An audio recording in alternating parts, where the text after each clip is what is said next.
KPU Bawaslu RI yang menggambarkan Indonesia Raya, yang mewakilkan Sabang Merauke, ya, jadi tidak berteori, tapi manusia-manusia yang hadir dari 5-7 itu benar-benar mewakilkan secara fisik, mewakilkan Indonesia Raya itu. Terima kasih.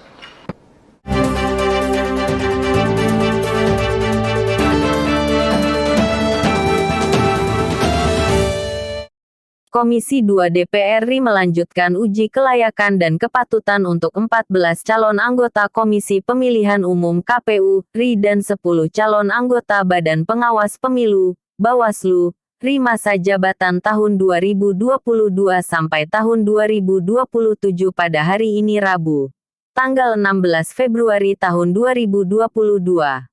Sesuai jadwal, uji kelayakan dan kepatutan dilaksanakan pada 14 sampai 16 Februari tahun 2022. Setiap calon anggota dijadwalkan maksimal 1 jam untuk pemaparan visi misi serta pendalaman oleh anggota Komisi 2 DPR RI. Anggota Komisi 2 DPR RI Komarudin Watubun dalam pernyataannya mengatakan anggota KPU dan Bawaslu RI periode mendatang harus mencerminkan Indonesia Raya. Harus ada keterwakilan secara fisik, ujarnya. Teorinya bagus, tapi nanti dalam prakteknya, itu di tingkat pelaksanaannya itu yang selalu bermasalah. Selalu ada penafsiran yang berbeda, dan itu juga ada pengakuan dari teman-teman, beberapa teman-teman kandidat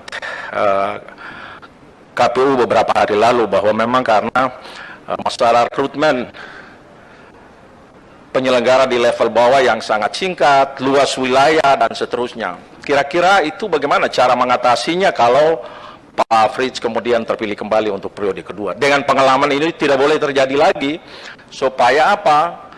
Undang-undang dari tingkat pusat sampai ke daerah itu harus salah satu napas. Tidak boleh dari aturan dari pusat ngomong begini, di bawahnya terjemahkan versi mereka masing-masing. Itu bagaimana caranya supaya undang-undang itu bisa dilakukan secara serius dan juga terlaksana dengan baik. Kemudian saya lihat masa jabatan KPU maupun Bawaslu ini hampir ada yang hampir masuk pencoblosan baru selesai akhir masa jabatannya. Kalau Bawaslu ya lumayan lah, lebih awal. Tapi KPU pada umumnya hampir akhir masa jabatan. Mau memasuki pemilu baru terjadi pergantian.